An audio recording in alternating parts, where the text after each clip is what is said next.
Praise the Lord. Praise the Lord. Hallelujah. आज विश्राम दिन जो प्रभु ने हमें दिया है फिर से की, और आप सबों को प्रभु यीशु मसीह के पवित्र सामर्थ्य और जीवित नाम में प्रेज द लॉर्ड, परमेश्वर की स्तुति हो। और आपके बीच में एक बार फिर प्रभु यीशु मसीह के अनुग्रह से हम ये लॉकडाउन का 7वां सप्ताह, हम 7 सप्ताह से वो सारा इवेंट्स में प्रार्थना के जरिए आपके बीच में आते हैं और प्रार्थना करते हैं, वचन बताते हैं, और हमें विश्वास है कि आप हमारे इन वचनों को सुनकर और इस आराधना में शामिल होकर आशीष पा रहे हैं, क्योंकि वो आशीष हमें भी मिल रही है। हालेलुया। और आज फिर एक बार हम इस पवित्र दिन को अपने अपने घरों में रहकर परमेश्वर की महिमा करते हुए और भेद भरी बातों को सुनने के लिए अपने मन को तैयार करेंगे। हालेलुया। आइए अपने स्थान पर, आप जहाँ भी हैं, अपने घरों में जैसे भी हैं, अपने परिवार के साथ अपने स्थान पर जैसे हम खड़े हुए हैं, आप भी खड़े हो जाएं, क्योंकि हम आदर के साथ परमेश्वर की महिमा करने जा रहे हैं। हालेलुया। हालेलुया। आइए अपनी आंखों को बंद करें, अपने हाथों को जोड़ें और हमारे साथ आप सब प्रार्थना में शामिल हैं। सर्वशक्तिमान परमेश्वर पिता यहोवा, आपका धन्यवाद करते हैं। यीशु मसीह, हम आपका धन्यवाद करते हैं। पवित्र परमेश्वर यहोवा, हम आपका धन्यवाद करते हैं।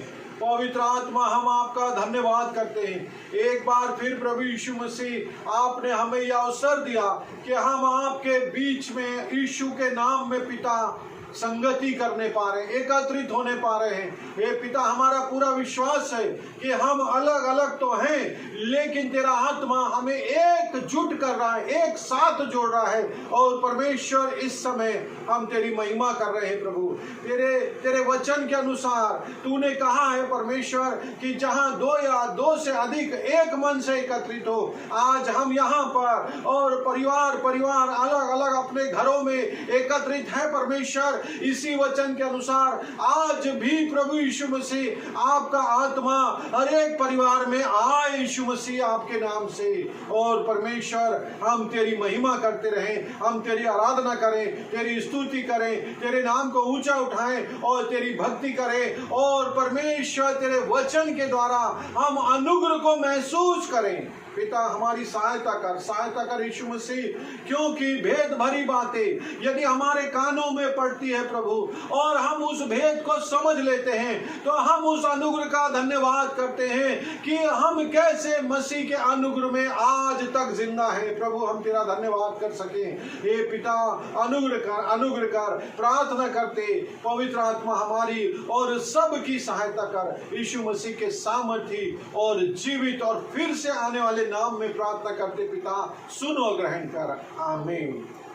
हालेलुया। Praise the Lord. जब दाऊद ये कहता है कि यहोवा मेरा चरवाहा है, हालेलुया, इसका मतलब दाऊद ये कह रहा है, मैं यहोवा की भेड़ हूँ। Praise the Lord. हम सब और आप सब किसी की भेड़ नहीं, हम यहोवा परमेश्वर की भेड़ हैं। हालेलुया। और यहोवा हमारा चरवाहा है। Praise the Lord. और जिनका यहोवा चरवाहा है, उन्हें कोई घटी नहीं होती, कोई कमी नहीं होती। और यहाँ तक कि वचन में लिखा है कि वो मुझे अभिषेक देता, उसके द्वारा हमें परमेश्वर के आत्मा की उपस्थिति होती है। हालेलुया। आइए यही गीत गाकर परमेश्वर की महिमा करें। यहोवा चरवाहा मेरा, यहोवा चरवाहा मेरा। सभी लोग गाएंगे वहां कोई घटी मुझे नहीं है, हरी चराइयों में मुझे, हालेलुया, से चराता वो है। यहोवा चरवाहा मेरा, कोई घटी मुझे नहीं है, हरी चराइयों में मुझे, हालेलुया, से चराता वो है।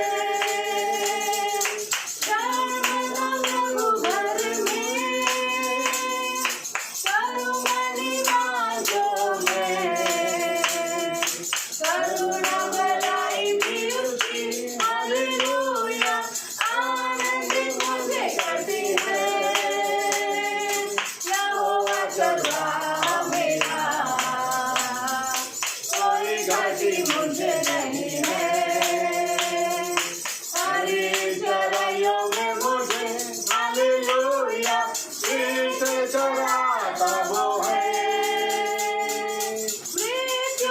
अंधकार से मैं जो जाता था, प्रभु यीशु करुणा से हालेलुया कौशल्य मुझे दी है।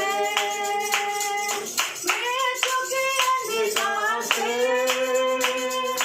मैं जो जाता था, प्रभु यीशु करुणा से हालेलुया कौशल्य मुझे दी है। यहोवा चरा मेरा, कोई घटी मुझे नहीं है। हरी चराइयों में मुझे हालेलुया शीश चराता वो है। शत्रुओं के सामने मेरे बिछाता है। प्रभु ने जो तैयार की हालेलुया मन मेरा मगन है। शत्रुओं के सामने मैं जो बिछाता है। प्रभु ने जो तैयार की हालेलुया मन मेरा मगन है। यहोवा चरा मेरा, कोई घटी मुझे नहीं है।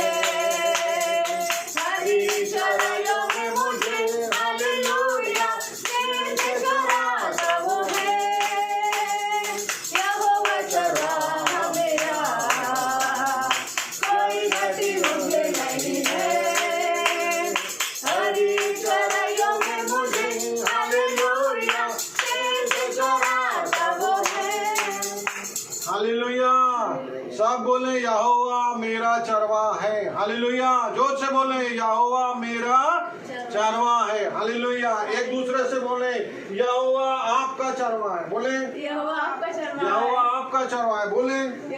यहोवा आपका चरवा। अपने परिवार में बोले यहोवा आपका चरवा है। Hallelujah hallelujah. आइए स्तुति करेंगे, हम सदा उसकी स्तुति करेंगे। सदा मैं स्तुति करूंगा हालेलुया, सदा मैं सेवा करूंगा। मुझे बचाया यीशु ने, सदा मैं स्तुति करूंगा। सदा मैं स्तुति करूंगा हालेलुया, सदा मैं सेवा करूंगा। मुझे बचाया यीशु ने, सदा मैं स्तुति करूंगा। मुझे बचाने आया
हालेलुया। हालेलुया। आइए अपनी आंखों को बंद करें, हम छोटी प्रार्थना करेंगे। खुदावंत यीशु मसीह के नाम में प्रार्थना करता हूँ प्रभु, इस समय जो निराशा में है प्रभु,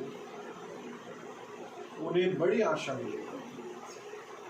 और परमेश्वर प्रार्थना करता हूँ कि हम उस उद्धारकर्ता यीशु मसीह, जिसने हमें उद्धार दिया है, जिसने हमें जीवन दिया है, जिसने हमें नया जीवन दिया है, और जिसे हम खोज रहे हैं, और जिसे हमने पाया है, और जिसके द्वारा हम आज के दिनों में प्रभु तेरी बाट जो रहे हैं, उस उद्धारकर्ता को वापस आने के लिए हम रास्ता देख रहे हैं प्रभु।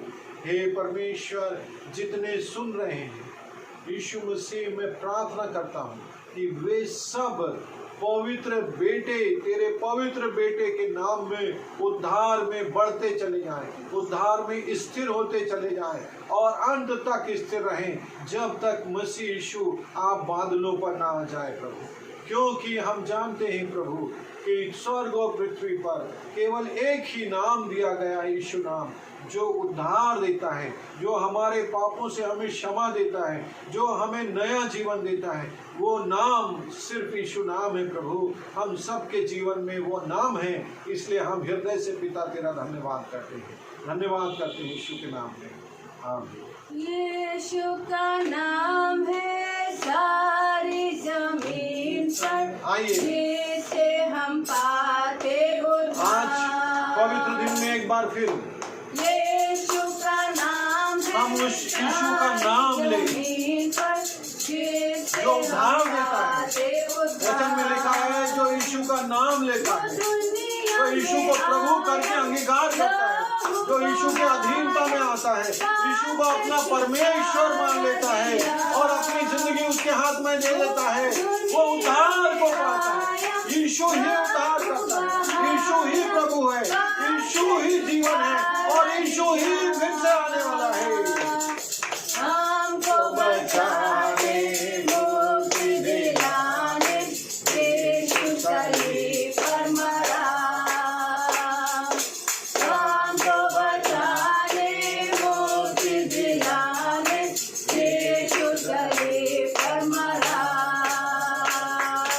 आसमान से नीचे लोगों के बीच में कोई दूसरा नाम नहीं है। आसमान से नीचे लोगों के बीच में कोई दूसरा नाम नहीं है। यीशु का नाम है सारी जमीन पर, जिससे हम पाते उद्धार। यीशु का नाम है सारी जमीन पर, जिससे हम पाते उद्धार। तू दुनिया में आया, तू लहू बहाया, पाप छुटकारा दिया। विश्वास करें, तू दुनिया यीशु मसीह हमारे पापों से हमें क्षमा देना है। बहाया, अपने पाप के क्षमा हो जाने पर पूरा भरोसा रखें। मसीह में हम सब क्षमा पाए हुए लोग हैं। यीशु ने अपने लहू से हमें क्षमा किया है। Believe in his blood। हमको बचाने, मुक्ति दिलाने, यीशु सलीब पर मरा। हमको बचाने, मुक्ति दिलाने, यीशु सलीब पर मरा। आसमान के लोगों के बीच में कोई दूसरा नाम नहीं है। आसमान के नीचे लोगों के बीच में कोई दूसरा नाम नहीं है। यीशु का नाम है सारी जमीन पर, जिससे हम पाते उद्धार। यीशु का नाम है सारी जमीन पर, जिससे हम पाते उद्धार। प्यारे पिता परमेश्वर, हम धन्यवाद करते हैं प्रभु। हमारी आराधना आपके सामने है प्रभु, ये आराधना हृदय से है। और यदि आप परमेश्वर हम पर अनुग्रह करें, हम पे दया करें, तो ये आराधना ग्रहण करें। और सब परिवारों को आशीष दे, यीशु मसीह के नाम। आमीन। Hallelujah, praise God. और हम ये जो वचन है उसको पढ़ने जा रहे हैं। आप लोग अपने स्थान पर बैठ जाएंगे, अपने स्थान पर अपने परिवार के संग बैठ जाएंगे। हालेलुया। जो वचन है उसको मैं आज आपके लिए पढ़ूंगा, आप इसे ध्यान से समझेंगे। हम इसको 1-2 दिन में जो एपिसोड में डाल रहे हैं, डे ऑफ प्रिपरेशन, जो तैयारी के दिन है उसमें हम इसे डालेंगे, लेकिन आज आप इसे सुने। हालेलुया। जो मिलता है यूहन्ना रचित सुसमाचार उसका 21वां अध्याय 1 से लेकर हम इसको पढ़ लेंगे 13-14 तक। इन बातों के बाद यीशु ने अपने आप को तिबिरियास झील के किनारे चेलों पर प्रकट किया और इस रीति से प्रकट किया, शमौन पतरस और थोमा और गलील के काना नगर का नतनेल और जब्दी के पुत्र और उसके चेले में से 2 और जन इकट्ठे थे। शमौन पतरस ने उनसे कहा, मैं मछली पकड़ने जा रहा हूँ। उन्होंने उससे कहा, हम भी तेरे साथ चलते हैं। अतः वह निकल कर नाव पर चढ़े, परंतु उस रात कुछ न पकड़ा। हालेलुया। भोर होते ही यीशु किनारे पर आ खड़ा हुआ, तो भी चेलों ने नहीं पहचाना कि वह यीशु है। तब यीशु ने उनसे कहा, हे बालकों, क्या तुम्हारे पास कुछ मछलियां हैं? उन्होंने उत्तर दिया, नहीं। उसने उनसे कहा, नाव की दाहिनी ओर जाल डालो तो पाओगे। अतः उन्होंने जाल डाला और अब मछलियों की बहुत आयत के कारण उसे खींच न सके। तब उस चेलों ने जिससे यीशु प्रेम रखता था पतरस से कहा, यह तो प्रभु है। शमौन पतरस ने यह सुनकर कि वो प्रभु है कमर में अगर कस लिया, क्योंकि वो नंगा था, और झील में कूद पड़ा। परंतु दूसरे चेले डोंगी पर मछलियों से भरा हुआ जाल खींचते हुए आए, क्योंकि वे किनारे से अधिक दूर नहीं पर कोई 200 हाथ थे। जब वे किनारे पर उतरे तो उन्होंने कोयले की आग और उस पर मछली रखी हुई और रोटी देखी। यीशु ने उनसे कहा, जो मछलियां तुमने अभी पकड़ी है उनमें से कुछ लाओ। तो शमौन पतरस ने डोंगी पर चढ़कर 153 बड़ी मछलियों में से भरा हुआ जाल किनारे पर खींचा, और इतनी मछलियां होने पर भी जाल न फटा।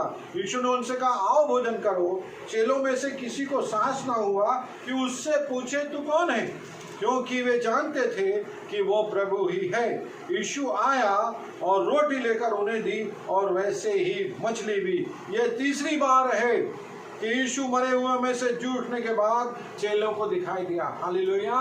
ये वचन हम आगे कल या परसों में इसका हम जो प्रकाशन है वो समझेंगे, और आने वाले दिनों की इस वचन के द्वारा हम कैसे तैयारी कर सकते हैं। यीशु मसीह आपको आशीष दे। Praise the Lord, praise the Lord, praise the Lord.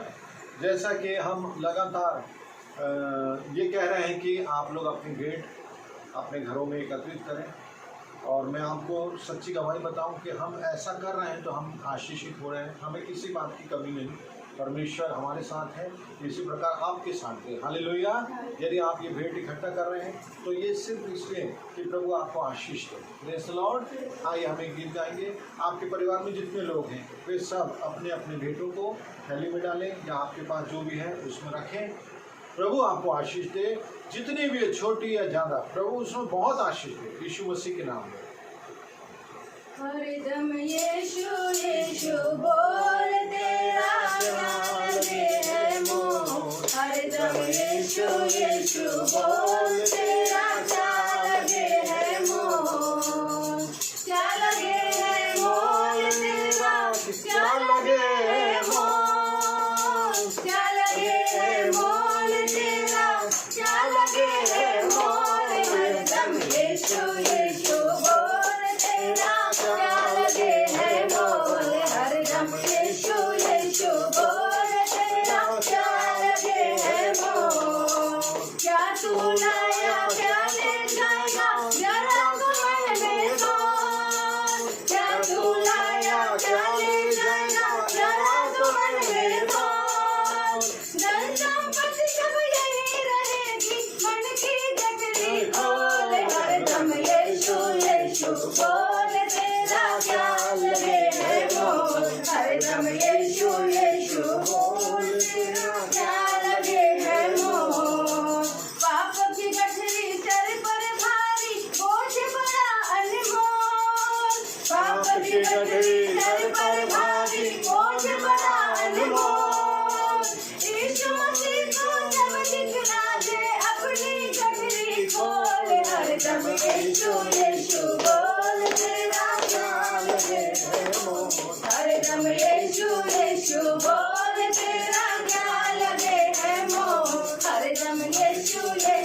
भेंट आपने रखी है उसे अपने हाथों में लें।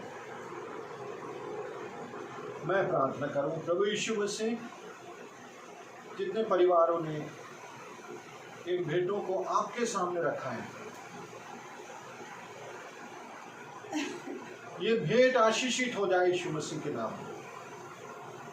और परमेश्वर इसे तू ग्रहण कर, और परमेश्वर इन घरों के खत्ते कभी खाली ना हो परमेश्वर, इनके तेल और कुप्पी कभी खाली ना हो परमेश्वर, हमेशा बढ़ते बढ़ते और अनुग्रह में बढ़ते जाए प्रभु, यीशु के नाम में मांगता हूँ, आमीन।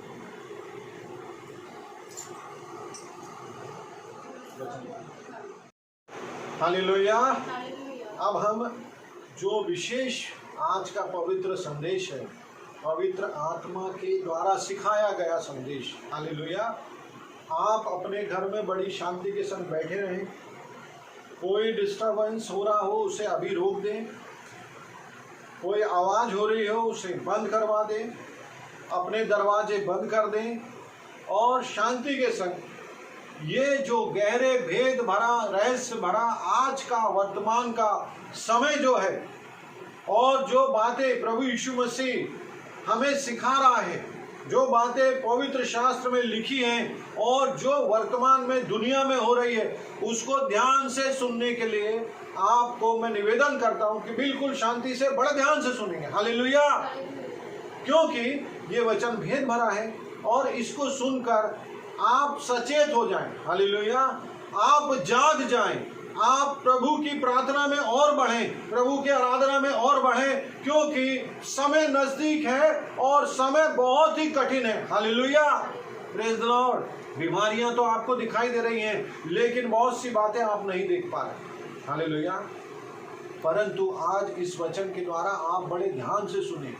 बहुत कठिन है, लेकिन आप समझ लेंगे तो प्रभु की आशीष आप पर अभी इसी वक्त उतरेगी। हालेलुया।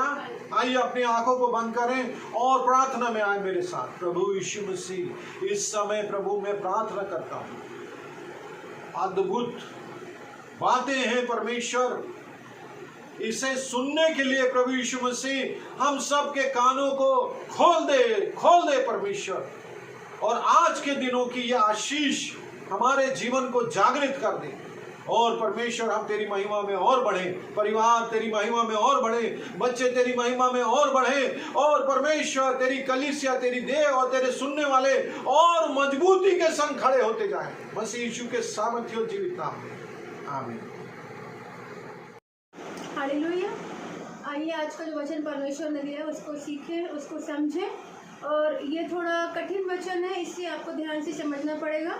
अपनी बाइबल, अपनी पेन या पेंसिल जो भी आप यूज़ करते हैं उसको लाएं, एक कॉपी लाएं, ये ताकि जो प्रभु इन दिनों के विषय में बताता है आप उसको अच्छे से याद रखें और प्रभु मेरी और आपकी सहायता करें।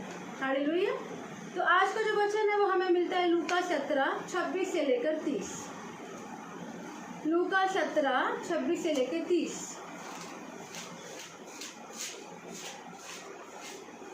यहाँ पर ऐसा लिखा है बाइबल में, लूका 17:26 से लेकर 30 में, मैं आपके लिए पढ़ती हूँ। जैसा नूह के दिनों में हुआ था वैसा ही मनुष्य के पुत्र के दिनों में भी होगा, है ना। जैसा नूह के दिनों में हुआ था वैसे ही मनुष्य के पुत्र के दिनों में भी होगा। भी यानी जो हुआ था वो भी होगा, फिर से वो होगा, है ना। भी मतलब फिर से वो होगा। जिस दिन तक नूह जहाज पर ना चढ़ा उस दिन तक लोग खाते पीते थे और उनमें विवाह होते थे, तब जल प्रलय ने आकर उन सबको नष्ट किया। हालेलुया। 28 वचन कहता है, और जैसा लूत के दिनों में हुआ था, है ना। पहला तो प्रभु बता रहा है कि जैसा नूह के दिनों में हुआ वैसा होगा। अब सेकंड चीज प्रभु बोल रहा है, जैसा लूत के दिनों में हुआ वो क्या हुआ, कि जैसा लूत के दिनों में हुआ था कि लोग खाते पीते, लेन देन करते, पेड़ लगाते और घर बनाते थे, परंतु जिस दिन लूत सदोम से निकला उस दिन आग और गंधक आकाश से बरसी और सबको नष्ट कर दिया। मेन 30वां वचन है, मनुष्य के पुत्र के प्रकट होने के दिन भी ऐसा ही होगा। हालेलुया। प्रभु का ये जो 30 इंपॉर्टेंट वचन प्रभु क्या बोलते हैं कि मनुष्य के पुत्र के प्रकट होने के दिन भी ऐसा ही होगा। हालेलुया। जैसे नूह के समय हुआ वैसा यीशु मसीह के प्रकट होने के दिन में भी होगा। जैसा लूत के दिनों में हुआ वैसे यीशु मसीह के दिन जब प्रभु आएंगे उस समय ऐसा पृथ्वी पर चल रहा होगा। हालेलुया। अब हम थोड़ा आगे बढ़ेंगे वचन में। हम सब जानते हैं कि नूह कौन था और लूत कौन है ना। नूह स्टार्टिंग के डेज में हुआ, उसके बाद लूत अब्राहम का भतीजा हुआ, उसको भी हम जानते हैं। ये जो वचन लिखा है कि उस समय लोग विवाह करते, खाना पीना खाते, पेड़ लगाते, एंजॉय करते, वो सब तो हम जानते हैं। आज भी सब कुछ हो रहा है। एनवायरनमेंट डे भी चलता है, खाने पीने की बहुत सी रेस्टोरेंट से बहुत सारे चीज़ें हैं, विवाह होते हैं, लोग घर बनाते हैं, सब कॉमन है। लेकिन आज हम कुछ अलग थोड़ा सा और सीखेंगे कि आज बेसिकली जो बाइबल में कुछ बात जो छुपी हुई है वो क्या है जो आज हो रही है। हालेलुया।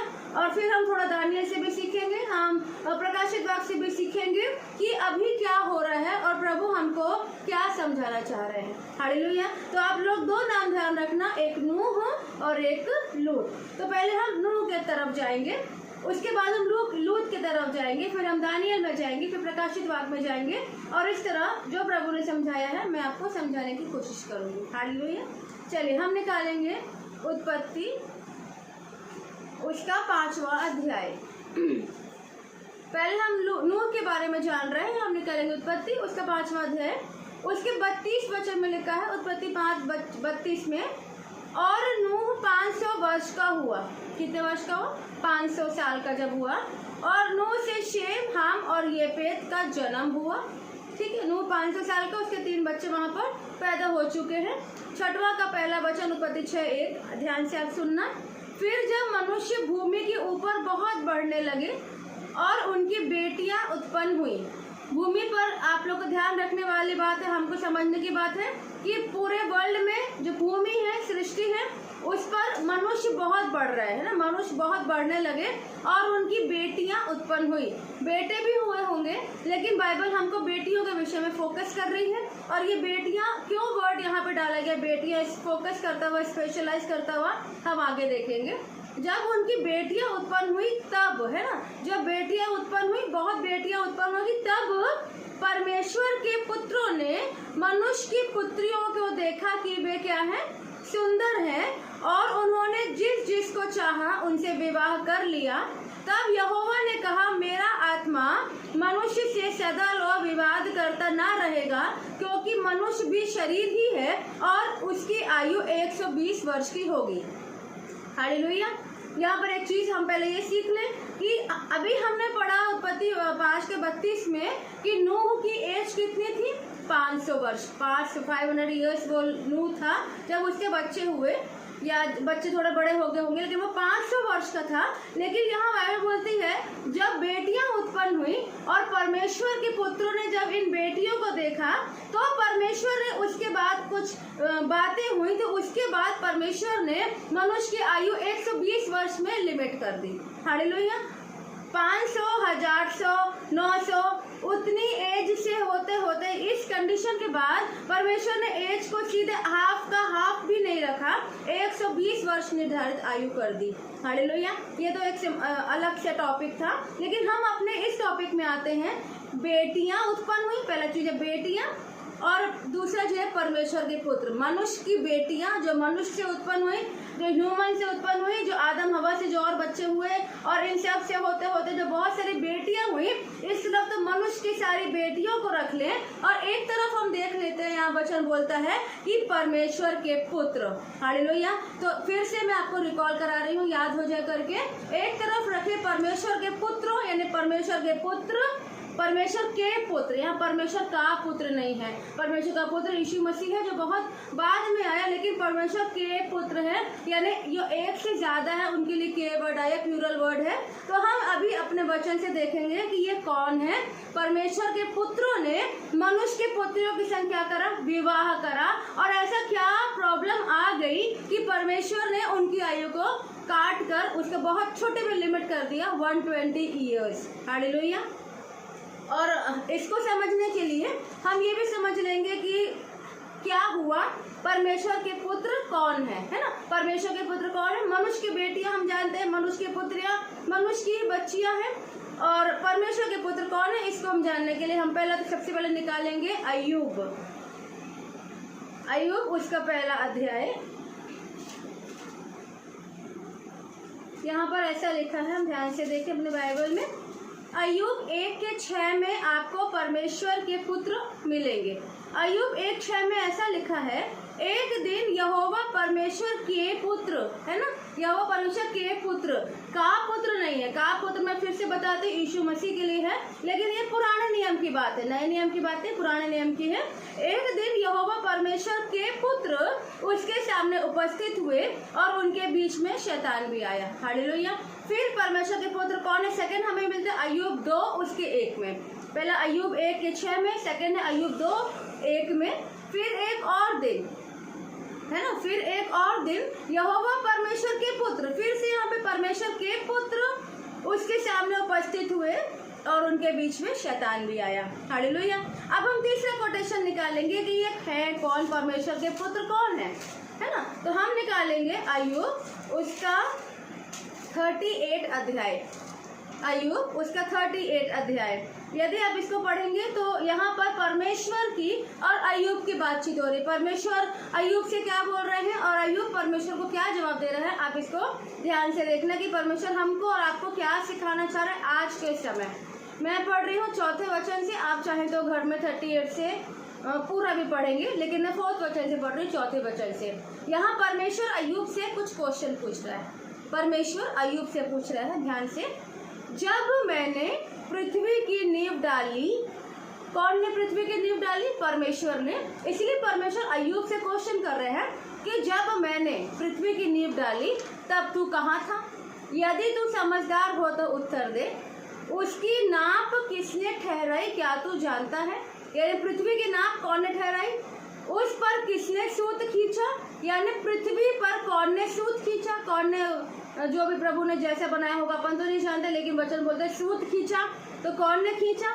उसकी नींव कौन सी वस्तु पर रखी गई, यानी पृथ्वी की नींव कौन सी चीज पर रखी गई? या किसने उसके कोने का पत्थर बिठाया? यानी पृथ्वी जब बन रही थी तब का ये दृष्टांत है। 7वां वचन, जबकि भोर के तारे एक संग आनंद से गाते थे और परमेश्वर के सब पुत्र, हालेलुया, परमेश्वर के सब पुत्र जय जयकार करते थे। यहाँ पर आपको फिर लिखा 8वां वचन, फिर जब समुद्र ऐसा फूटा मानो वह गर्भ से फूट निकला, तब किसने उसके द्वार को बंद करके रोका? जब मैंने उसको बादल पहनाया। फिर परमेश्वर बताते हो कैसे कैसे समुद्र को एक रोक में रखा गया कि तुम वहां पर रहो, कैसे बादल को बनाया गया। लेकिन जो ये वर्ड आया है परमेश्वर के पुत्र, ये उस समय की बात है 14वें वचन के अनुसार, जब परमेश्वर पृथ्वी की नींव डाल रहा था या जब परमेश्वर पृथ्वी को बना रहा था। हालेलुया। तो आपको पता होगा यूहन्ना 1 में लिखा है कि हर एक वस्तुएं यीशु मसीह के द्वारा बनाई गई हैं। पिता, पुत्र, पवित्र आत्मा, इन्होंने हर एक चीज बनाया, सारी सृष्टि बनाया है। तो यीशु मसीह भी परमेश्वर में इंक्लूडेड है, उस समय भी थे, आगे में भी रहेंगे। तो परमेश्वर यहाँ अय्यूब से क्वेश्चन पूछ रहे हैं कि जब मैंने ये किया तब तू कहाँ था? फिर यहाँ पर वापस 7वें वचन में आता है कि भोर के तारे एक संग आनंद से गाते थे उस समय जब प्रभु पृथ्वी बना रहा था और परमेश्वर के सब पुत्र जय जयकार करते थे। तो यहाँ पर हमको और आपको समझने की बात ये है कि यहाँ पर सब पुत्र, यहाँ पे मनुष्य है क्या? नहीं है मनुष्य, क्योंकि अभी तो पृथ्वी की प्रभु नींव ही डाल रहा है, मनुष्य तो बहुत बाद में बने हैं। यीशु मसीह उस पृथ्वी को बना रहा है तो वो परमेश्वर में है। तो ये जो वचन है, ये वचन ना यीशु मसीह के लिए है, ना ये वचन हमारे लोगों के लिए, ना मनुष्य के लिए, ना उसकी संतान के लिए है। तो फिर ये कौन है? हालेलुया। परमेश्वर के सब पुत्र कौन है कि जब प्रभु जब पृथ्वी की नींव डाल रहा था तो ये लोग जय जयकार कर रहे थे? ये कौन है? आगे हम इसको और समझते हैं, है ना। हम निकालेंगे दूसरा पत्रस 2:4। दूसरा पत्रस 2:4 देखिए, मैं आप ध्यान से देखिए, मैं इसको पढ़ रही हूँ आपके लिए। दूसरा पत्रस 2:4 में लिखा है, क्योंकि जब परमेश्वर ने उन स्वर्गदूतों को जिन्होंने पाप किया नहीं छोड़ा, पर नरक में भेजकर अंधेरे कुंड में डाल दिया, ताकि न्याय के दिन तक क्या रहे, बंदी रहे, और प्राचीन युग के संसार को भी ना छोड़ा, वरन भक्तिहीन संसार पर महाजल प्रलय भेजकर धर्म के प्रचारक नूह समेत 8 व्यक्तियों को बचा लिया। तो अभी हम सीख रहे हैं मनुष्य वहाँ पर नहीं है, वहाँ पर यीशु मसीह नहीं है। तो ये परमेश्वर के पुत्र कौन है? ये वे स्वर्गदूत हैं जो स्वर्ग में रहते हैं, और जब परमेश्वर जब पृथ्वी को बना रहा है, ये सब वहाँ पे आनंदित होकर गीत गा रहे हैं। परंतु ये वचन हमें सिखाता है 2 पत्रस 2:4 में, क्योंकि जब परमेश्वर ने उन स्वर्गदूतों को, है ना, प्रकाशित वाक्य में लिखा है स्वर्ग में करोड़ों करोड़ों करोड़ों स्वर्गदूत है ना। प्रकाशित वाक्य 12 में लिखा है कि उन करोड़ों के 1/3 धरती पर तो चलो फेंक दिए गए, है ना, शैतान के द्वारा, शैतान के संग मिल जाने की वजह से। लेकिन प्रभु ये बोलता है कि उन स्वर्गदूतों को जिन्होंने पाप किया नहीं छोड़ा, पर नरक में भेजकर अंधेरे कुंड में डाल दिया, है ना। नीचे अथाह कुंड के 5 भाग है, उसमें एक भाग है अंधेरा कुंड, जहाँ पर ये स्वर्गदूतों को परमेश्वर ने कैद करके रखा है। हालेलुया। एक और हम वचन लगे निकालते हैं हमारे समझने के लिए। यहूदा की पत्री 1 अध्याय 6वां वचन, यहूदा 1 अध्याय 6वां वचन। यहाँ पे ऐसा लिखा है, फिर जिन स्वर्गदूतों ने, यहाँ अभी फिर हमने पतरस में स्वर्गदूतों के विषय में देखा, फिर यहाँ स्वर्गदूतों के विषय में लिखा है, फिर जिन स्वर्गदूतों ने अपने पद को स्थिर नहीं रखा, है ना। हर एक स्वर्गदूत नहीं, हर एक वहाँ पर अच्छे थे, लेकिन कुछ थे जिन स्वर्गदूतों ने अपने पद को स्थिर नहीं रखा, वरन अपने निज निवास को छोड़ दिया। इनका पद क्या था? परमेश्वर की महिमा करना, या जो भी अथॉरिटी परमेश्वर उनको दी थी, उस पद को उन्होंने स्थिर नहीं रखा। और जो निज निवास था, स्वर्गदूतों का निवास तो धरती पर है नहीं, ना धरती स्वर्गदूतों के लिए बनी नहीं है। स्वर्गदूत स्वर्ग के लिए बने हैं, मनुष्य धरती के लिए बना है। श्रापित लोग शैतान और अशुद्ध आत्माएं वो नीचे के लिए बनी है, जो नरक में जाएंगी। लेकिन वचन बोलता है कि जिन स्वर्गदूतों ने अपने पद को, यानी अपनी ग्रेविटी को स्थिर ना रखा, जैसे एक डॉक्टर है, वो डॉक्टर का काम करता है, टीचर का काम करता है, नर्स का काम करता है, परंतु इन स्वर्गदूतों ने अपने पद को स्थिर नहीं रखा, वरन अपने निज निवास को क्या कर दिया? छोड़ दिया। इन्होंने क्या किया है? इनका जो निवास था स्वर्ग में, इन्होंने स्वर्ग के निवास को वहां से क्या करा है? छोड़ दिया है। छोड़कर ये लोग कहाँ आ गए हैं? स्वर्ग को छोड़ेंगे तो धरती पर आ जाएंगे। इससे हम समझते हैं प्रभु ने उनके लिए क्या किया। उसने, यानी प्रभु ने उनको भी उस भीषण दिन के न्याय के लिए अंधकार में, जो सदा काल के लिए बंधनों में रखा है। बोले हालेलुया। तो यहाँ पर हमको ये समझना है कि ये जो स्वर्गदूत है, यही स्वर्गदूत है परमेश्वर के पुत्र, क्योंकि उस जमाने में मनुष्य नहीं हुए थे। उस जमाने में यीशु मसीह परमेश्वर मिलकर काम कर रहे थे। तो यहाँ पर मनुष्य नहीं है, ना ही कोई विश्वास की बात है, क्योंकि पृथ्वी ही बन रही है, पृथ्वी का बनने का समय है। तो आप समझ लें, परमेश्वर के सब पुत्र वाले स्वर्गदूत हैं। उनमें से कुछ स्वर्गदूतों ने, जब मनुष्य की बेटियां बढ़ने लगी, फिर से उत्पत्ति 6 में आएंगे, 6 का मैं पढ़ रही हूँ 1 और 2 वचन। फिर जब मनुष्य भूमि के ऊपर बढ़ने लगे और उनके बेटियां उत्पन्न हुई, तब परमेश्वर के पुत्रों ने मनुष्य की पुत्रियों को देखा कि वे सुंदर हैं, और उन्होंने जिसको चाहा उनसे क्या कर लिया? विवाह कर लिया। यानी इन स्वर्गदूतों ने अपने डिग्निटी को, अपने पोजीशन को, अपने निज निवास को स्थिर नहीं रखा, वो धरती पर उतर आए। और जब मनुष्य की बहुत सारी लड़कियां हो रही हैं, तो इन्होंने इनके संग गलत काम किया। इसको परमेश्वर के द्वारा इनको नाम दिया गया है पतित स्वर्गदूत, है ना। इनको पतित स्वर्गदूत है ये। और आप सब लोग जानते हैं ना, परमेश्वर ने आयु कम कर दी, 120 ईयर्स रख दी, और इन मनुष्यों की बेटियों के द्वारा प्लस वो स्वर्गदूतों के द्वारा जो पतित हो गए थे, वचन में लिखा है कि उनसे क्या होने लगे? दानव उत्पन्न होने लगे। फिर 5वां वचन में पढ़ रही हूँ, है ना, उत्पत्ति 6 के 5 में ऐसा लिखा है। ये सब कंटिन्यू चल रहा है ना। और 5 में लिखा, यहोवा ने देखा कि मनुष्यों की बुराई पृथ्वी पर बढ़ गई, और उनके मन के विचार में जो कुछ उत्पन्न होता है वह निरंतर बुरा ही होता है। और यहोवा पृथ्वी पर मनुष्य को बनाने से पछताया और मन में अति खेदित हुआ। तब यहोवा ने कहा, मैं मनुष्य को जिसकी मैंने सृष्टि की है पृथ्वी के ऊपर से मिटा दूंगा। क्या मनुष्य, क्या पशु, क्या रेंगने वाले जंतु, यानी सब कुछ मिटा दूंगा, क्योंकि मैं उनके बनाने से क्या होता हूँ, पछताता हूँ।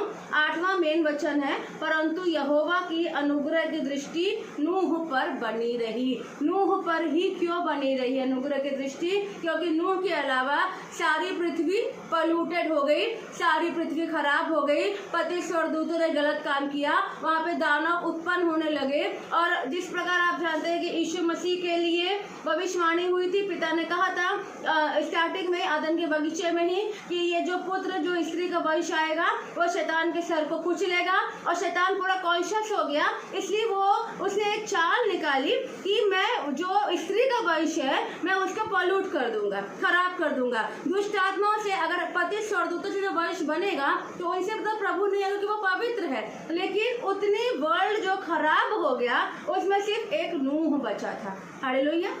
और हम जानते हैं कि परमेश्वर के अनुग्रह की दृष्टि नूह पर बनी रही। ये एक इम्पोर्टेंट वचन है। आगे फिर हम देखेंगे 11वें वचन में कि उस समय पृथ्वी परमेश्वर की दृष्टि में बिगड़ गई थी और उपद्रव से बढ़ गई थी, है ना। पूरी पृथ्वी बिगड़ गई थी, नूह को छोड़ के पूरी पृथ्वी बिगड़ गई थी, पूरी पृथ्वी उपद्रव से भर गई थी। और परमेश्वर ने पृथ्वी पर दृष्टि की तो क्या देखा कि वह बिगड़ी हुई है, क्योंकि सब प्राणियों ने, अकेले नूह, उसका 3 बेटे 3 बहू और नूह की पत्नी, केवल 8 लोगों को छोड़कर सब प्राणियों ने पृथ्वी पर अपना अपना चाल चलन, यानी आप जानते हैं चाल चलन को क्या कर लिया, बिगाड़ लिया। क्योंकि पति स्वर्गदूतों ने लड़कियों के संग मिलकर गलत किया और सारा पृथ्वी को बिगाड़ दिया गया। और हम जानते हैं परमेश्वर ने उस जमाने की पृथ्वी को कैसे नष्ट कर दिया, जल प्रलय को भेजा। परमेश्वर ने नूह को कहा तुम जहाज बनाओ, 8 लोग प्लस जानवर उसके अंदर सेफ थे। बाकी बारिश होती रही, नीचे के सोते ऊपर के सोते खुल गए और पूरा पृथ्वी परमेश्वर ने खत्म कर दिया, क्योंकि उस जमाने में पतित स्वर्गदूतों ने गलत किया था। हालेलुया। ये थी नूह के जमाने की बात। अब हम फिर से लूत के जमाने की बात में आते हैं ना। हम जैसे प्रभु ने देखा, लूका में बोला है जैसा नूह के दिनों में हुआ वैसे ही यीशु मसीह बोला मेरे आने के दिनों में भी होगा। लूत के दिनों में जैसा हुआ वैसा भी होगा। तो हमने नूह के बारे में देखा, परमेश्वर के पुत्र कौन है, हमने सीखा ये स्वर्ग से जिन्होंने खुद ही, फेंके गए नहीं भाई बहनों, इन्होंने खुद ही अपने पद को स्थिर रखा और खुद ही ये लोग आ गए, ये है पति स्वर्गदूत। अब हम देखते हैं कि ये लूत के जमाने में भी क्या हुआ। हालेलुया। अभी लूत के जमाने के लिए हम देखेंगे तो हमने क्या, उत्पत्ति उसका 18वां अध्याय, हाँ उसका मैं आपके लिए पढ़ रही हूँ 20 से लेकर 22 वचन। उत्पत्ति 18, यहाँ पर परमेश्वर इधर गए थे, पिता पवित्र आत्मा गए थे अब्राहम के घर में, उनको इसहाक की जन्म की प्रॉमिस देने, और उसके बाद पुत्र और पवित्र आत्मा तो मुड़ गए सदोम अमोरा के देश को। लेकिन परमेश्वर यहोवा इसके अब्राहम के सामने खड़े थे। अब यहाँ पर मैं पढ़ रही हूँ उत्पत्ति 18, 20 और 21। फिर यहोवा ने कहा सदोम और अमोरा की चिल्लाहट बढ़ गई है और उनका पाप बहुत भारी हो गया है ना। किनका पाप? सदोम और अमोरा के शहरों का पाप बहुत भारी हो गया है, इसीलिए मैं उतर कर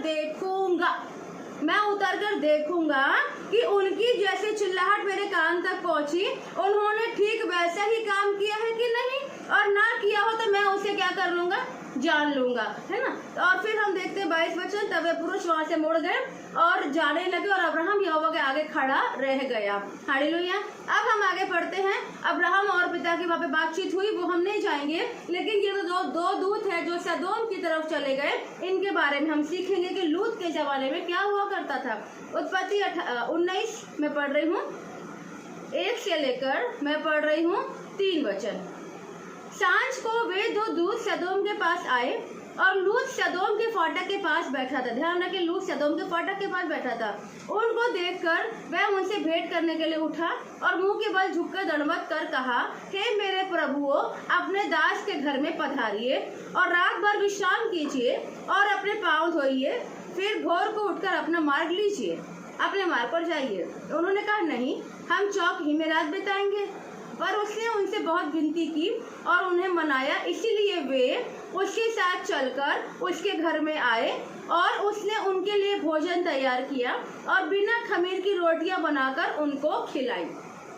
ये सिंपल सा बात है कि वो दो दूत जब लूत उनको एंट्रेंस पे मिला, मेन गेट पर मिला, तो लूत उनको मना कर कि प्रभु हमारे घर में चलना, रात को यहाँ मत रुकना, घर में ले गया और रात को रोटी बना के खिला दिया। अब रात को यहाँ पर क्या हो रहा है, जो आज के ज़माने में भी हो रहा है। हालेलुया। चले, मैं पढ़ रही हूँ 4 वचन से 11वें वचन तक। आप ध्यान से बाइबल में देखें, और नहीं तो जो मैं बोल रही हूँ पढ़ रही हूँ इसको ध्यान से सुने। उत्पत्ति 19:4 से लेके 11। उनके सो जाने से पहले, अभी खाना खा लिए, अभी सो जाने से पहले सदोम नगर के पुरुषों ने, यहाँ पे स्त्रियां, बेटियां, लड़कियां कोई जिक्र नहीं है, पुरुषों ने, सिर्फ जेंट्स, जवानों से लेकर बूढ़ों तक वरन चारों ओर के सब लोगों ने आकर उस घर को घेर लिया और लूत को पुकार के कहने लगे, जो पुरुष आज रात को तेरे पास आए हैं वे कहाँ हैं, उनको हमारे पास ला। हालेलुया। उनको हमारे पास ला कि हम उनसे भोग करें। और लूत उनके पास द्वार के बाहर गया और किवाड़ को अपने पीछे बंद करा। अब जब ये लोग सब चिल्ला रहे हैं तो लूत बाहर चला गया। ये समझो ये गेट है, लूत गेट के बाहर चला गया और गेट को अंदर से ऐसे उसने खींच कर गेट को क्या कर लिया, बंद कर लिया, है ना, अपने पीछे बंद करके कहा, अब उन आदमियों को, यहाँ पे ध्यान देने वाली बात है, वहाँ पे कोई भी लेडीज और लड़कियां नहीं है, क्योंकि फिर से 7 वचन लूत क्या बोलता है, उत्पत्ति 19:7 में, हे मेरे भाइयों, वहाँ पे बहनें वगैरह कोई नहीं है, हे मेरे भाइयों ऐसी बुराई ना करो, सुनो मेरी 2 बेटियां हैं जिन्होंने अब तक पुरुष का मुंह नहीं देखा, इच्छा हो तो मैं उन्हें तुम्हारे पास बाहर लाऊं और तुमको जैसा अच्छा लगे वैसा व्यवहार उनसे करना, है ना। ये वो लड़कियों को, ये उन आदमियों को, जवानों को और बूढ़ों को लूत ऐसी बोल रहा है कि मैं अपनी बेटियों को बाहर लाता हूँ, परंतु इन मेहमानों को संग ऐसा कुछ मत करो, पर इन पुरुषों से कुछ ना करो क्योंकि ये मेरी छत तले आए हैं। उन्होंने कहा हट जा। फिर वे कहने लगे, तू एक परदेशी होकर यहाँ रहने के लिए आया, पर अब न्याय भी बन बैठा, इसलिए अब हम उनसे भी अधिक तेरे संग बुराई करेंगे। और वे उस पुरुष लूत को बहुत दबाने लगे और किवाड़ तोड़ने के लिए निकट आए। तब उन अतिथियों ने, जो अंदर थे, उन अतिथियों ने हाथ बढ़ाकर लूत को अपने पास खींच लिया, ऐसे हाथ बढ़ाए, लूत को अंदर खींच लिया और किवाड़ बंद कर दिया। और उन्होंने क्या छोटे क्या बड़े सब पुरुषों को जो घर के द्वार पर थे अंधा कर दिया, अतः वे द्वार को टटोलते टटोलते थक गए। हालेलुया। तो इससे हम क्या समझ रहे हैं, हमने देखा लूका में जैसे प्रभु बोलते हैं कि उन्हें विवाह होंगे, खाना पीना होगा, शादी ब्याह होंगे, घर लगेंगे, पेड़ लगेंगे, लेकिन इसके अलावा यहाँ पर भाई बहनों एक बड़ी गहरी बात है जो वो सदोम अमोरा में हो रही थी। वहाँ पर हो रहा था एक गलत काम जिसको आज की भाषा में गे बोलते हैं। हालेलुया। ये अभी अपन और बताऊंगी मैं आपको इस वचन के लास्ट में ये क्या है। उस जमाने में होता था गे नाम का, आप लोग जानते ही होंगे। तो यहाँ पर ये पाप हो रहा था जो घृणित व्यभिचार है। हालेलुया। इसको हम इतना समझते हैं। अब हम आते हैं, आप ये समझ गए होंगे कि ये क्या है, यही पति स्वर्गदूत, जिन्होंने वहाँ पे गलत किया। अब इन मनुष्यों में सदोम और अमोरा, वहाँ पर 5 शहर थे। अभी अपन अगर आगे देखेंगे तो सिर्फ वो 2 शहर नहीं थे, वो 5 शहर थे, सदोम, अमोरा, अदमा, सबोयीम और सवार, जिनको परमेश्वर ने आग और गंधक से नष्ट करा। तो वहाँ पर क्योंकि ये अति घृणित काम होते थे, वो अशुद्ध आत्मा में पति स्वर्गदूत इन मनुष्यों में घुसे थे और इन मनुष्यों के द्वारा वो गलत काम को कर रहे थे, जो आज भी हमारे वर्ल्ड में और इस देश में भी लॉ बन चुका है। हालेलुया। अब यहाँ पर जो हम देखने वाले हैं, यहाँ पर क्या हुआ है ना, वहाँ पर जो अतिथियों ने उन सबको तो क्या कर दिया, अंधा कर दिया। पूरे चारों तरफ से घर को घेरे हैं, घर बीच में चिल्ला रहे, वो दो आदमियों को बाहर निकालो।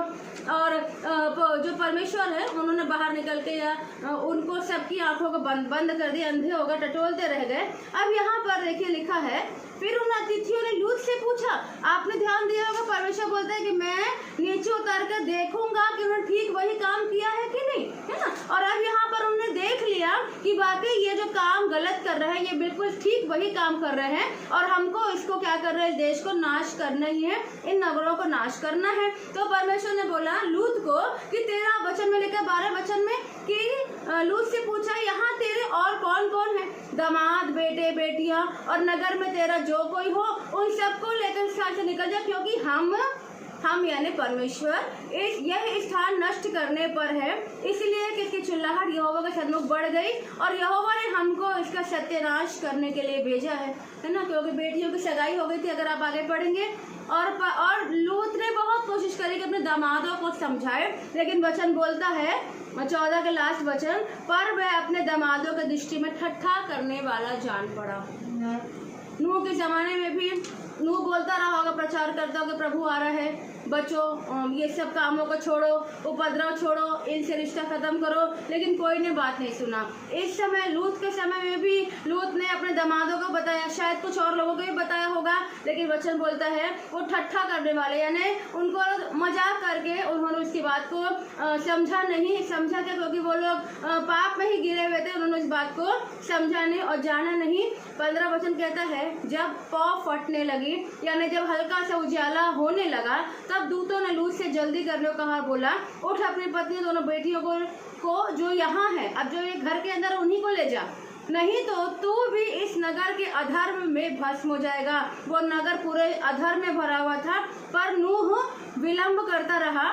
इस पर उन पुरुषों ने उसका और उसकी पत्नी और उसके दोनों बेटियों के हाथ पकड़े, क्योंकि यहोवा की दया उस पर थी। वहाँ पर हमने देखा परमेश्वर नूह पर परमेश्वर का अनुग्रह था, अभी लूत पर परमेश्वर की दया है। और ऐसा हुआ जब उसने उनको बाहर निकाला, तब उनको चारों थे, 2 दूत थे, उन्होंने दोनों का हाथ पकड़ा होगा, हस्बैंड वाइफ का, और या 2 बेटियों का, और दूसरे ने उन दूसरे चारों का, दोनों का हाथ से चारों का हाथ पकड़ लिया और उनको बोला उनको बोला कि तुम पीछे की ओर मत देखना, अपना प्राण लेके भाग जाना, है ना। ऐसे कुछ उनको टर्म्स दिए थे, यहाँ पे लिखा है, वरना तू क्या हो जाएगा, भस्म हो जाएगा।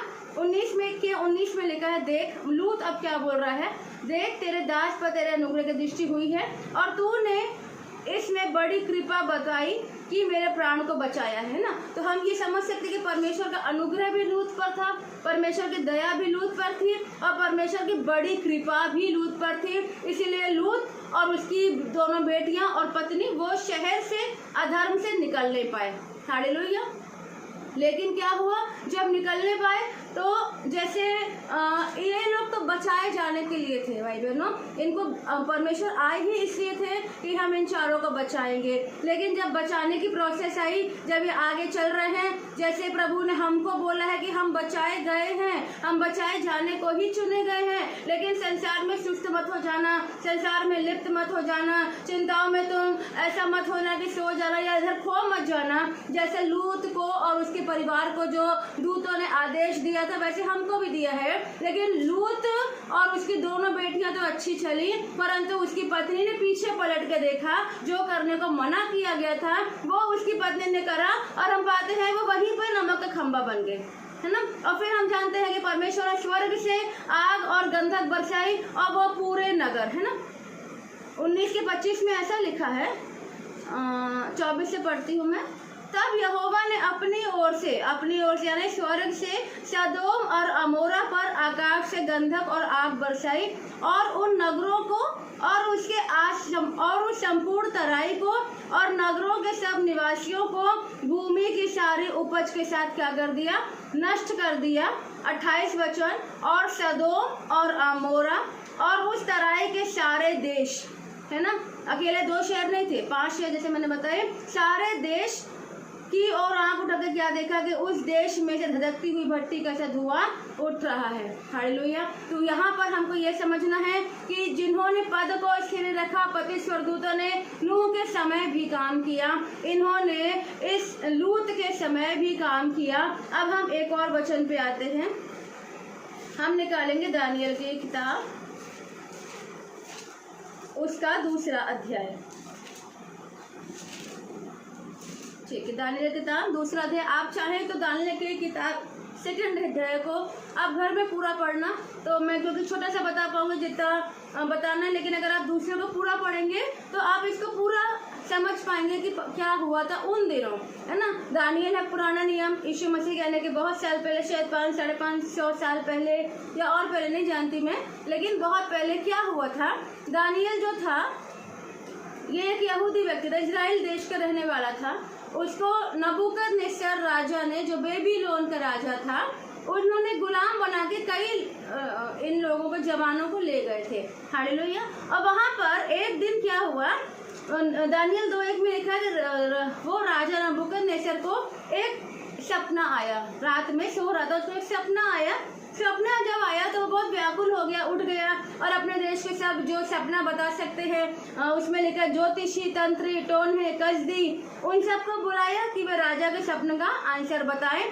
तो दानियल 2 अध्याय में सब कुछ आपको मिलेगा। तो उन सबको जब बुलाया गया तो राजा, उन लोग ने बोले, सब लोग ने आके कि राजा हमको सपना बताओ अपना, हम आपको आपका आंसर बता देंगे। लेकिन राजा बोला कि नहीं, तुम मुझे हो सकता है गलत आंसर बताओ, इसीलिए मैं तुमको सपना नहीं बताऊंगा, तुम ही सपना बताओगे और फिर मैं जानूंगा कि तुम आंसर बताने के योग्य हो। अब वहाँ बड़ी परेशानी आई और राजा ने गुस्से में बोल दिया, क्योंकि तुम लोग आप सब झूठ बोल रहे हो, तुम लोग कोई मेरा सपना भी नहीं बता पा रहे, तो आंसर कैसे बताओगे। तो सबको मार डालने की आज्ञा निकाली, सबको, पता नहीं कितने होंगे, सबको मारने की आज्ञा निकाली। उन्हीं में से, क्योंकि दानियल, शद्रक, मेशक, अबेदनगो, इनको भी प्रभु ने बुद्धि दिया था, दानियल 1 में ऐसा लिखा हुआ है। इसीलिए जब मारने वाले जब इनके पास पहुंचे तो दानियल ने बोला हमको टाइम दो, हम प्रभु से प्रार्थना करेंगे और हम राजा को आंसर बताएंगे। राजा से भी ऐसा बोला गया और राजा से उनको टाइम मिला। फिर जब परमेश्वर से जब प्रार्थना कर रहे थे तो परमेश्वर ने दानियल को आंसर बताया। हालेलुया। हमारा प्रभु जो सब कुछ बनाता है उसको पता है अंत में क्या होगा, और वही बात उसने दानियल को बताई, है ना। तो मैं थोड़ा यहाँ से पढ़ रही हूँ। दानियल 2:28 में जब दानियल को वो सपना दिखा, उसका आंसर उसने प्रभु के द्वारा समझा, तो दानियल पहुंच गया राजा के पास उसका सपना और आंसर बताने। दानियल 2:28 में उसने राजा से क्या बोला, परंतु भेदों का प्रकट करता परमेश्वर स्वर्ग में है, और उसी ने नबूकदनेस्सर राजा को बताया कि अंत के दिनों में क्या होने वाला है।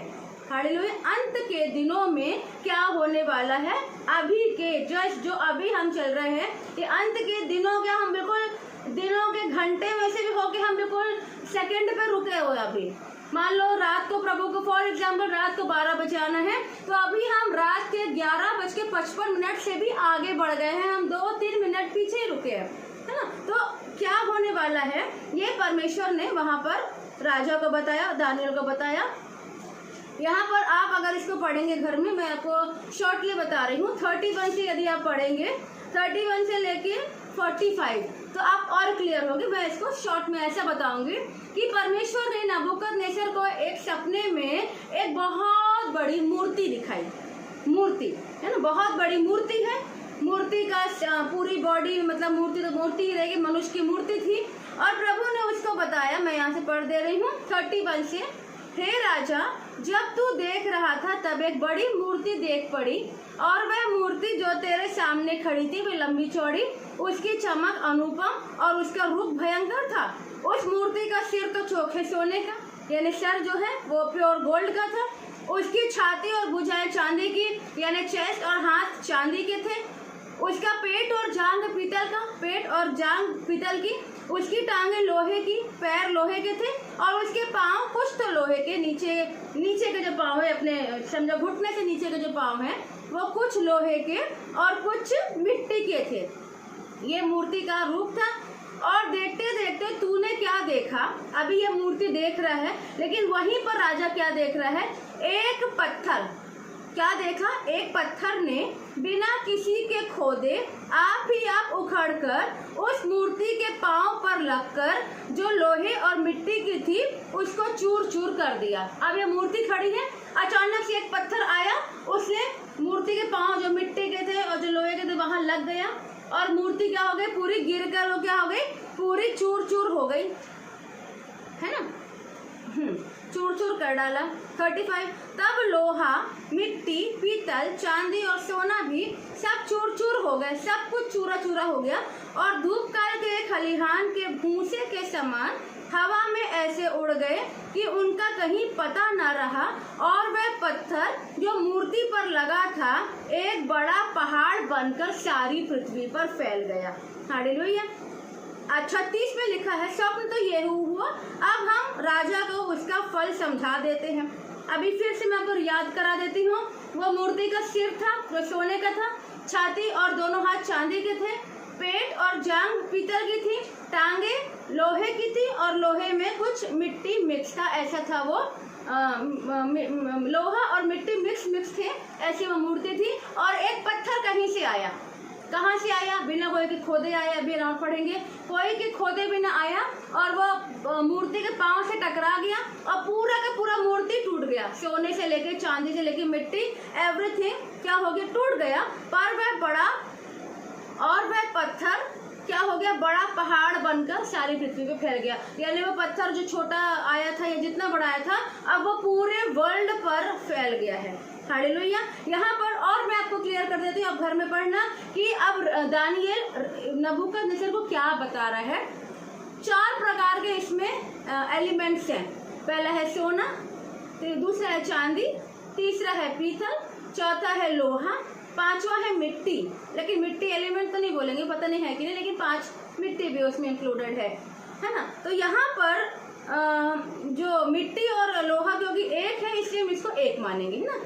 सोना, चांदी, पीतल, मिट्टी और लोहा इंक्लूडेड, इसलिए वो एक कहलाएगा। इस प्रकार 4। तो यहाँ पर जो परमेश्वर दानियेल को बताया तो बोला जो सर है सोना वो नबूकदनेस्सर का राज्य है जो हो चुका, दूसरा राज्य आने वाला है लेकिन आज के डेट में वो भी हो चुका, तीसरा राज्य है और एक 4th राज्य है।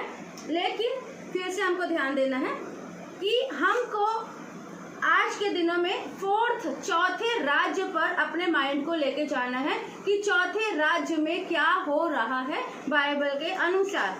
पहला राज्य गया, दूसरा राज्य, तीसरा राज्य और आज जो 4th राज्य है, 4th राज्य में क्या हो रहा है। ठीक है, आप मेरे संग बने रहें, थोड़ी देर में वचन खत्म होगा और हम उस चीज को समझ नहीं पाएंगे। चौथे राज्य के बारे में मिलेगा हमको दानियेल 2 उसके 40 वचन से। चौथा राज्य लोहे के तुल्य मजबूत होगा। लोहे से सब वस्तुएं चूर चूर हो जाती हैं और पिस जाती हैं। चूर चूर, लोहा तो कोई कठोर चीज है, चूर चूर हो गया हर एक चीज और उससे वो पिस भी गई, है ना, पिस भी गई। इसीलिए जिस भांति लोहे से सब कुचल जाती है उसी भांति उस चौथे राज्य में सब कुछ चूर चूर हो जाएगा। एवरीथिंग चूर चूर हो गया चौथे राज्य में और पिस गया। अब लिखा है, तूने जो मूर्ति के पांव और उसकी उंगलियां देखी जो कुछ कुम्हार की मिट्टी की और कुछ लोहे की थी। अब उंगलियां ध्यान देंगे लोहे की है और कुछ मिट्टी की है। इसे बहुत सारी कंडीशन से घर में पढ़िएगा। 42 वचन ऐसा लिखा है, जैसे पांव की उंगलियां कुछ तो लोहे की और कुछ मिट्टी की थी। इसका अर्थ ये है, पांव की उंगलियां आज के जमाने की बता रही हूँ, उंगलियां जो मिट्टी है जो लोहे, इसका अर्थ क्या है, वह राज कुछ दृढ़ रहेगा और कुछ निर्बल रहेगा। तूने जो लोहे के कुम्हार की मिट्टी के संग मिला हुआ देखा, इसका अर्थ यह है कि उस राज्य के लोग यानी चौथे राज्य के लोग, जस्ट वो राज्य जहां पर वो पत्थर आके टकराने वाला है, जस्ट वो समय क्या हो रहा था, उस राज्य के लोग एक दूसरे मनुष्यों से मिले जुले तो रहेंगे। उस राज्य के लोग एक दूसरे मनुष्यों से, फिर से ध्यान दिलाते, एक दूसरे मनुष्यों से मिले जुले तो रहेंगे। इसमें अगर आप इंग्लिश वचन में देखेंगे तो उसमें लिखा है इन मैरिजेस, वो उनसे मिले जुले तो रहेंगे इन मैरिजेस। मैं आपके लिए इंग्लिश में, आपको हिंदी में तो ऐसे लिखा होगा कि उस राज्य के लोग एक दूसरे मनुष्यों से मिले जुले तो रहेंगे। इंग्लिश में लिखा है वो मिले जुले रहेंगे इन मैरिजेस। हालेलुया। यहाँ पर फिर हमको समझना है कि इन मैरिजेस क्या है। नूह के समय प्रभु बोलता है तो नूह के समय वहां पर पति स्वर्गदूत आ गए थे, है ना। लूत के समय गेट सिस्टम चल रहा था। और अभी दानियल उसके 2 में, मैं इंग्लिश वर्जन से पढ़ा रही हूँ आपको, दानियल 2 उसके 43 में लिखा है, आप इंग्लिश में देखना। As you saw the iron mixed with soft clay, iron लोहा नरम मिट्टी से मिला, so they will mix with one another in marriage but they will not hold together. तो वन अनदर इन मैरिज यानी मिट्टी और लोहा तो कभी मिल नहीं सकते क्योंकि वो पराये शरीर हैं, अलग हैं, समथिंग अननेचुरल है।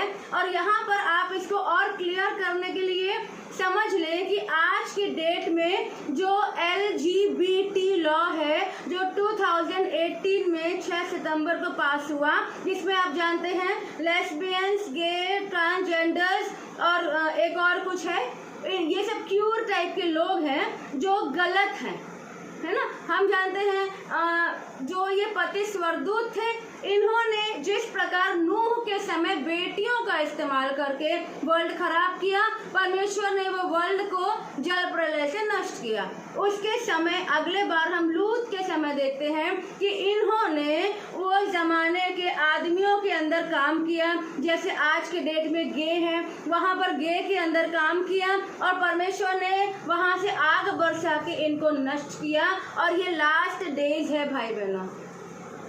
इंग्लिश में लिखा है इन मैरिजेस, यानी आज के डेट में भी वो पति स्वर्गदूत मनुष्यों के अंदर जाकर काम कर रहे हैं। गे मतलब आदमी आदमी के साथ गलत करता है, लेस्बियन भी लड़कियां, औरतें, फीमेल के साथ गलत करती हैं, ट्रांसजेंडर जिनको हम हिजड़ा बोलते हैं वो गलत करते हैं। और एक कैटेगरी है बी में, शायद बाइसेक्सुअल या मैं नहीं जानती, उसका मीन वर्ड नहीं याद आ रहा है मुझे, उसमें उनको पता ही नहीं है कि हम ये हैं या हम वो हैं। हालेलुया। और आप अगर मोबाइल पे ढूंढना आपको मिलेगा LGBT एक्ट 2018, ये बहुत साल पहले 377 नाम से ब्रिटिश ने लागू किया था, लेकिन 2018 में इंडियन गवर्नमेंट ने इसे खत्म कर दिया। क्यों ऐसा हुआ भाई बहनों? ये पूरी दुनिया में चल रहा है, इंडिया भर में नहीं, वर्ल्ड में कब से शुरू हो गया है ना। वो जो ये गलत काम करने वाले लोग हैं जो ऐसा काम करते हैं, जो सदोम अमोरा के समय हुआ था, इनके पास इनका एक झंडा भी है। अगर आप जरूर से बिल्कुल ध्यान से LGBT एक्ट या 377 तो नहीं, LGBT एक्ट डालना, तो आप पूरा समझ जाएंगे कि आज के वर्ल्ड में क्या हो रहा है। जो उस समय हुआ था परमेश्वर ने वो नष्ट कर दिया, अब ये इस समय हो रहा है और वर्ल्ड फिर से नष्ट होने जा रही है। हालेलुया। अब देखिए, जब ये चीज हो रही है तो क्या होगा? अभी ये हो रहा है ना, हो रहा। आपने अगर अभी मुझे 2-3 दिन पहले मालूम पड़ा कि कहीं कहीं लोग मैरिजेस कर भी रहे हैं ओपनली, क्योंकि अब ये क्राइम नहीं है। लड़का लड़का, लड़की लड़की, औरत औरत, ये क्राइम नहीं रह गया। गवर्नमेंट ने इसको प्रूव कर दिया कि तुम जेल में नहीं जाओगे, ये फ्रीली तुम लोग रह सकते हो, ये ओपन हो गया, है ना। तो यहाँ पर हमको ये समझना है कि अभी ये दानियल की किताब के अनुसार ये जो चीज अभी चल रही है, जस्ट इन्हीं समय, बिल्कुल यही समय क्या होगा, है ना। हम निकालेंगे ये दानियल 2, मैं पढ़ रही हूँ 44 वचन, ध्यान से आप देखेंगे। दानियल 2 के 44 शायद 44, ध्यान से देखेंगे।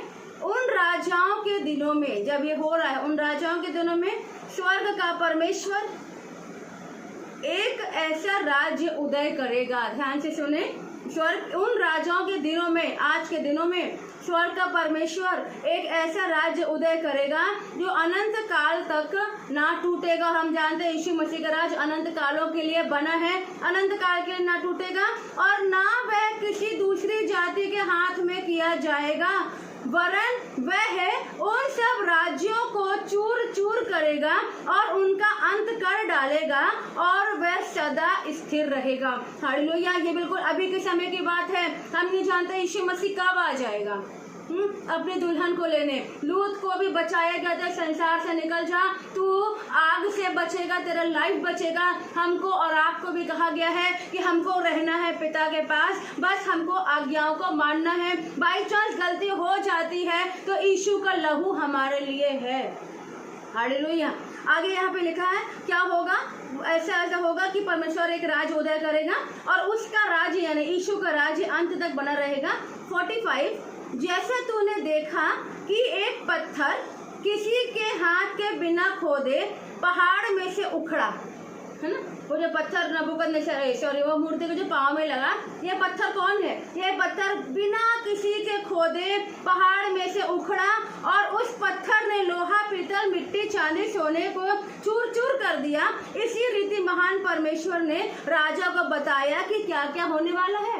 हालेलुया। तो ये पत्थर कौन है भाई बहनों? ये पत्थर है हमारा यीशु मसीह। ये पत्थर है वो चट्टान जिसके ऊपर हमारा घर बना है। ये वो नींव है, ये चट्टान कोने का सिरा है जो हमारा यीशु मसीह है। और बिल्कुल ये समय जब अब ये एक्ट भी चल रहा है, दुनिया बिल्कुल पता नहीं किस दिशा में जा रही है, वहां पर हमारा प्रभु पता नहीं किस वक्त आ जाएगा। और बाइबल बोलती है वो बिना कोई के खोदे आया, मूर्ति चूर चूर हो गई और फिर वो जो पत्थर का राज्य था वो अनंत काल तक बना रहा। मतलब हमारे प्रभु का राज अनंत काल रहेगा, जहाँ पर मैं और आप उसकी सेवा करेंगे, उसकी आराधना करेंगे।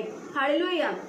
एक वचन और प्रकाशित वाक्य से सीखते हैं। ये अभी कुछ नहीं तो 15-20 दिन पहले मैं प्रभु के एक बहुत बड़े दास हैं, आप लोगों ने शायद नाम सुना होगा, साधु सुंदर सेल्वराज। उनका मैं एक वीडियो देख रही थी तो उन्होंने इस वीडियो में ऐसा बताया, ये वाले वचन जो आपको बता रही हूँ। प्रकाशित वाक्य 17 हम निकालेंगे। प्रकाशित वाक्य 17 यहाँ पर एक बड़ी वेश्या के बारे में जिक्र है। आप इसको फिर से घर में पढ़ना। 17 में बड़ी वेश्या के बारे में जिक्र है। यहाँ पर मैं दूसरा वचन पढ़ रही हूँ। उस बड़ी वेश्या के साथ पृथ्वी के राजाओं ने व्यभिचार किया और पृथ्वी के रहने वाले उसके व्यभिचार की मदिरा से मतवाले हो गए। हालेलुया। अब यहाँ पर ये जो बड़ा व्यभिचार है, ये बड़ा जो काम है, वो बड़ी वेश्या का काम जो है, आगे लिखा उसका नाम है भेद, है ना। तो ये क्या है?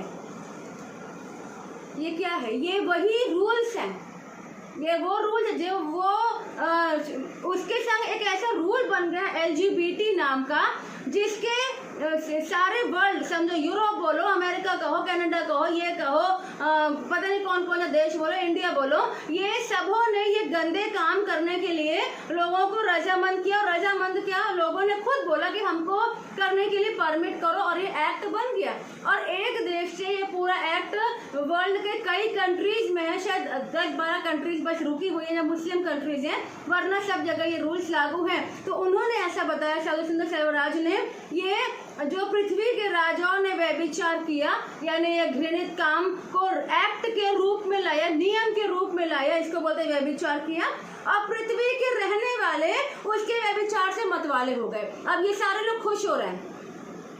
अब बहुत दुख की बात तो ये है, जब हम लोग उस दिन ढूंढ रहे थे कि ये सच में है कि नहीं, तो इजराइल के 2,50,000 लोगों ने ये जो परेड निकलती है, वो परेड 7 दिन की निकाली, वहाँ पे 2.5 लाख लोग उस परेड में एंजॉय कर रहे थे, जो एक बहुत गलत है। और गलत तो छोड़ो, ये तो होना ही है। इससे हमें समझना है कि प्रभु का आना कितना निकट है। तो आप ध्यान रखिए, ये जो लॉज है, इसके द्वारा पृथ्वी के सारे लोग मतवाले हो गए, एंजॉय कर रहे हैं, है ना। लेकिन मुझे एक चीज अभी और याद आ रही है कि लूत को परमेश्वर ने क्यों बचाया, है ना। हम निकालेंगे दूसरा पत्र, उससे दूसरा अध्याय। क्यों बचाया? ये जो आज हो रहा है, आप भी जानते, कई लोग जानते हैं इसको, कई नहीं जानते होंगे। ये लूत के जमाने में भी हुआ, दबा छुपा ये कई सालों से था, कई सालों से, लेकिन अब ये प्रवोक हो गया क्योंकि इसको अब रजामंदी का जो नियम है, कानून है गवर्नमेंट की, उसको मिल गया। परंतु लूत क्यों बचा, हम एक चीज सीखेंगे अपने लिए। दूसरा पत्र, दूसरा अध्याय, 6वें से पढ़ती हूँ। और सदोम और अमोरा के नगरों के विनाश का ऐसा दंड दिया कि उन्हें भस्म करके उन्हें राख में मिला दिया। ठीक है, 7वां वचन। और धर्मी लूत को, जो अधर्मियों के अशुद्ध चाल चलन से बहुत दुखी था। हालेलुया। ये गलत कामों को देखकर लूत दुखी था, और लूत के सिवा और कोई दुखी नहीं था। हालेलुया। दुखी था, छुटकारा दिया, प्रेज़ द लॉर्ड, क्योंकि वह धर्मी। प्रभु गवाही देता लूत के लिए, 8वें वचन में, दूसरे पत्रस 2:8 प्रभु का गवाही देते लूत के लिए, क्योंकि वह धर्मी उनके बीच में रहते हुए, जैसे आज हम यहाँ रह रहे हैं, आप अपने घर में रह रहे हैं ना, उसी प्रकार लूत भी उस समय के नियमों और उन लोगों के बीच में रहते हुए उनके अधर्म के कामों को देख देख कर और सुन सुन कर हर दिन अपने सच्चे मन को पीड़ित करता था। हालेलुया। हमें क्या करना है? हमें प्रार्थना करना, प्रभु आपने लूत को बचाया क्योंकि आपने वचन में लिखा है आपकी दया, आपका अनुग्रह, आपकी बड़ी कृपा लूत पर थी। नूह को बचाया क्योंकि परमेश्वर आपका अनुग्रह लूत पर था, नूह पर था। आज भी हम भी, प्रभु ने कहा है लूका 17 में, जैसे इन दोनों के जमाने में हुआ, मनुष्य के पुत्र के प्रकट होने के दिन भी ऐसा ही होगा। तो हमें ये समझना है कि दुनिया एक अलग राह पे जा रही है और इसी राह में चलते हुए ये नियमों के चलते चलते इन मैरिजेस सब लोग गलत कर रहे हैं। शादी हो रही है, लड़का लड़की शादी कर रहा है, लड़का लड़का शादी कर रहा है, औरत औरत शादी कर रही है, अलग अलग पता नहीं क्या क्या हो रहा है। इसी समय वो बड़ा पत्थर आएगा, वो आसमान से आएगा, वो बादलों से आएगा, वो पत्थर, वो चट्टान जो यीशु मसीह आएगा और यह पूरे राज्यों को खत्म कर देगा और फिर से वो जो चट्टान है उसका राज्य सारी पृथ्वी पे फैल जाएगा और उसका राज्य का कभी अंत नहीं होगा। यह है यीशु मसीह का राज्य। हालेलुया। और अभी हमें क्या करना है? प्रभु हमें अपने अनुग्रह में रखो। पहले तो मुझे अपने अनुग्रह में रखो। आप बोलना आपके परिवार को और आपको अनुग्रह में रखे और परमेश्वर आपकी दया और आपकी बड़ी कृपा, अनुग्रह, आपकी बड़ी दया, आपकी बड़ी कृपा से हमको ढांपे रहना। और एक बात ध्यान रखना भाई बहनों, परीक्षाएं आती हैं लेकिन प्रभु परीक्षाओं से निकालना भी जानता है ना। इसी वचन में आगे लिखा और हम भी जानते हैं गलतियां होती हैं लेकिन ईश्वर का लोग हमारे लिए, लेकिन एक वचन बोलता है हम जानबूझकर पाप ना करें। बाई चांस पाप का लिए हमारे पास माफ़ी है, जानबूझकर एक पाप को नहीं करना। ठीक है, 1 साल तक जानबूझ के हुआ गया ना, ठीक है, लेकिन अब प्रभु से बोलो प्रभु अपने अनुग्रह से मुझे उस पाप से अलग कर दो, है ना। कोई भी हैबिट है उससे अलग कर दो ताकि मैं आपके अनुग्रह में छुप रहा। और एक चीज़ मुझे फिर से याद आई, लास्ट चीज, फिर हम प्रार्थना में जाएंगे। अनुग्रह मतलब होता क्या है? अनुग्रह मतलब क्या? अनुग्रह मतलब समझो ये नूह है, ये नूह है और यहाँ पर सारे पति स्वर्गदूत हैं। अपन ने पढ़े बाइबल में अभी कि पूरी पृथ्वी बिगड़ गई थी, सब प्राणियों ने अपना चाल चलन बिगाड़ लिया, लेकिन ये नूह है। अनुग्रह मतलब परमेश्वर का वो कवच जो इसको पूरा कवर कर लिया, ऊपर से लेके नीचे तक कवर है, इसलिए ये बचा रहा। नूह पर अनुग्रह है, लूत पर अनुग्रह, अनुग्रह मतलब कवच, है ना। कवच के संग एक अनुग्रह, अब अनुग्रह की दूसरी डेफिनेशन ये भी हमको वो बचाता है। अनुग्रह संग अनुग्रह यदि है तो वो हमको पाप को छोड़ने की शक्ति भी देता है। हालेलुया। अनुग्रह पाप को या हैबिट को या कुछ भी हम में आलसीपन है या कुछ भी गलत है अगर हम में रहता है, वो अनुग्रह हमको शक्ति बोलता है निकाल लो। जैसे लूत को परमेश्वर ने जबरन पकड़ लिया, है ना, दोनों के हाथ जबरन निकाल लिया। अनुग्रह हमें वो सामर्थ्य देता है कि हम निकल जाएं और हम जानते हैं हर एक व्यक्ति निकले क्योंकि वो पत्थर जल्दी आ रहा है, यीशु मसीह जल्दी आ रहा है जो हमारा नींव का पत्थर है, ताकि हमको और आपको अपने साथ लेके जाए। प्रभु आपको इस वचन पर आपको और मुझको आशीष दे। और फिर से यदि आपको ढूंढना होगा तो आप LGBT एक्ट सितंबर 6, 2018 डालना। साधु सुंदर सेल्वराज के बारे में अगर आप डालेंगे तो आपको प्रकाशित वाक्य 19 के बारे में वो आपको बताएंगे। प्रभु आपको और मुझको बहुत आशीष दे। Praise the Lord. परमेश्वर इस वचन के द्वारा जो आपने सुना है इससे बहुत आशीषित करें आपको। और अब हम प्रभु की सिखाई हुई प्रार्थना को एक साथ करेंगे। आप अपने घर से, यहाँ से, हम सब एक साथ करेंगे। अपनी आंखों को बंद करें। हे हमारे पिता, तू जो स्वर्ग में है, तेरा नाम पवित्र माना जाए, तेरा राज जाए, तेरी इच्छा जैसे स्वर्ग में पूरी होती है वैसे इस पृथ्वी पर पूरी हो। आज दिन भर की रोटी आज हमें दे और जैसे हमने अपने अपराधियों को क्षमा किया है वैसे ही तो हमारे अपराधों को क्षमा कर और परीक्षा में ना डाल परंतु बुराई से बचा, क्योंकि राज, पराक्रम और महिमा सदा तेरे हैं। आमीन। परमेश्वर पिता का अनुग्रह, पवित्र आत्मा की सहभागिता और यीशु मसीह जो दोबारा आ रहा है उसकी शांति हमारे साथ और आपके साथ जब तक प्रभु यीशु मसीह दोबारा ना आए बादलों पर तब तक बनी रहे। यीशु के नाम में आमीन।